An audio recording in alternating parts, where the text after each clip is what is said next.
get into all the different personality styles, like a masochistic personality style, paranoia, antisocial. These are all styles that dominate some people. The narcissistic style is a very common style here in Ukraine, by the way. You know, the narcissistic personality, narcissistic people tend to be very focused on the external world. They're not so concerned about what is going on inside them, but they're more concerned about what's going on outside of them. They're more concerned about their physical appearance than they are about their internal And why do you think it's common in Ukraine? Why is it common in Ukraine? Yes. Well, I think it's maybe a little bit more common here. And maybe because people don't trust. They trust a person's appearance more than they trust what they say. And so I've noticed that oftentimes it's not how you think here, it's how you present yourself or how you look. Looks are very important in this culture, the way you dress. And I know that the women here spend a lot of time trying to look good. Okay? There's nothing really wrong with that, except that it may take away energy that could be used for other things. But why Americans don't pay so many attention to their appearance?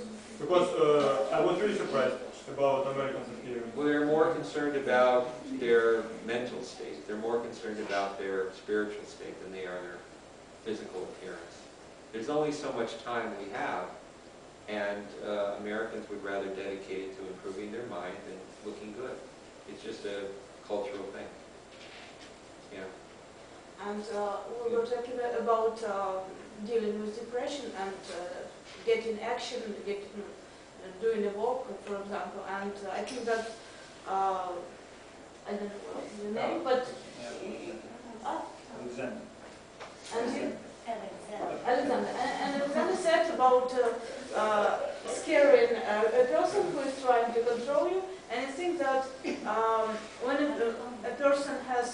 any person has energy to overcome depression, and for example, if some dangerous situation happens, like a quake and something, people earthquake.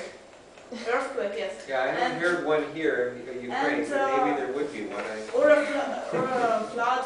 I mean, the person with a bad mood will stop thinking about their problems. They will run and they will protect themselves. And a person who will engage in extreme sports like horse riding and so on, and they won't think about their problems. They will think about how to yes. Well, yeah, if you're on a horse, you probably wouldn't feel the earthquake. You'd think it was just a horse going.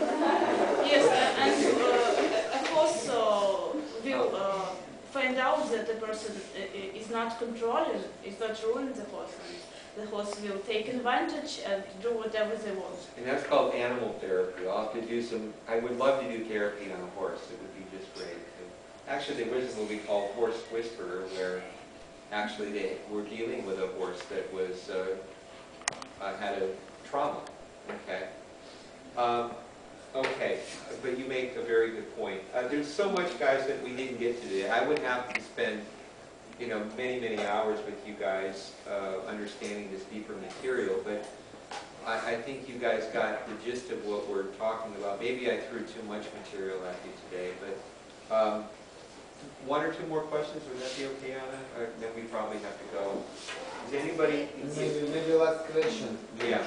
What do you think about the idea that some problem we inherit from our parents? Mm-hmm. For example, some special operation for hypophysis or something like that. And some special operation for? Hypophysis is a special part of the body which provides hormone in our blood. Okay. Is that part of the brain probably which kind of well, that would be the limbic region in the brain, but yeah, right, we inherit different things from our parents. We inherit, first of all, we inherit their genetic makeup, but we also, we inherit the way they act. Their behaviors influence our behaviors, but we also are getting their biology as well. Do you gather information about parents of your patient, for your client, or about their relationship? You know, there are two schools of psychology. One of them suggests we should find out about the person's history.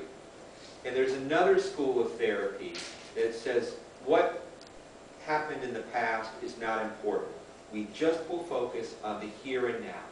So the therapies we've talked about at the beginning, reality therapy, cognitive therapy, they're not concerned about mom and dad. You are part of second school, yes? Well, no, I'm part maybe of the first school. The second school would be Freud. The part that you're talking about is psychoanalysis, where you have to talk about mom and dad. That's a very big thing. But Albert Ellis and cognitive therapy and reality therapy were focused on the here and now. What's going on now? What happened in the past? Not a big deal. I think there probably should be a balance, but I don't spend a lot of time talking about the past. Maybe I should. I focus on what's your problem now, and let's figure out a solution to the problem that you have right now. But it might be related to their parents. But, you know, if it's going to be that way, then we're going to be in for a long haul. It's going to be many, many, many sessions. And the average number of sessions I do with a person is like 3 or 4. I don't spend a lot of time with my clients. Very little. For one, it's expensive, and two, the insurance companies don't pay. And so you're limited. So people come in with a crisis, and they want me to solve their problem. They want me to give them immediate solutions right now. Give some aspirin for this client. Yeah, I work on I do a little bit of a social history with them, and then I start talking about what's the problem, and these are the things that we can do. So I don't get so much into this past stuff. Yes, and maybe it's easier to blame your biology, your parents, your ecology, than to take responsibility, like we talked previously. I think nothing that you cannot accomplish by yourself if you're not thinking about past, about what parents did or didn't for you, for culture. And a lot of times the parents are already dead. A lot of times the parents are deceased, and there's a lot of anger that some of my clients have towards their deceased parents. And sometimes we do have to do this empty chair thing, where I will play the role of the dead parent, and I will let them talk to me as if I'm their real parent. And believe me, it can be extremely emotional. They will yell and scream at me, and they will do all kinds of things. And I'm the deceased parent. I'm the empty chair. Their parent isn't there. Or maybe their parent is alive, but their parent doesn't want to be in therapy with them. So I have to, or sometimes we'll put a picture of their parent in the chair. This is your parent. Say what you want to say to that person. And it can get very emotional. But sometimes you have to allow those emotions to come out. But again, there's so much more I would tell you guys, but we don't have time. So, but anyway, you guys, thank you for coming. I will be leaving Ukraine in a few weeks, but can I write my email on the board? Okay. Yes, Jimmy, and on behalf of our Toastmaster members and guests who joined us this meeting tonight, I would like to say thank you for your time and opportunity to came here and to make this contribution to our understanding of our fears and some manias and all those issues we talked about today. And we welcome you anytime here. And I know that you want to deliver another presentation about children. You wrote to our club as well, yes? So right now we are looking for premises, and when we are ready with the answer for you, we'll write you an email, and we'll write for the people and let know where and when we can place you in another premises for another Jimmy's presentation. Yeah, well, thank you very much. And by the way, the child protection one, I'm working with SOS Charities. It's a group in Brovary I met about a month ago. And they're social workers that work with, abused children. And that's really the stuff that I did. That's where my expertise would be. And it's just I want to do this, but I need, ideally social workers that work with these kids. And hopefully we can get things rolling and make it happen. But that would probably be the last thing I would do before I go off to my camp. So, but any help I can get in that regard. But what I'm going to do, I'll write my email, and if you guys want the presentation, you send me an email and I will forward it to you. And if you have any questions about anything we talked about, just let me know, because I have limited work right now for the first time in a long time. So, but I'll write my email on the board if that's okay. Thank you. Okay, let's move this over. My email is at gmail.com.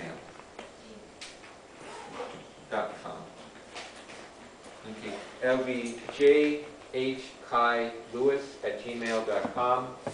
And by the way, we're also doing some free presentations at Reshevskaya 4B. You guys, some of you have been there. It's a building that's going to be torn down. It's an artist center, and I'm trying to support them.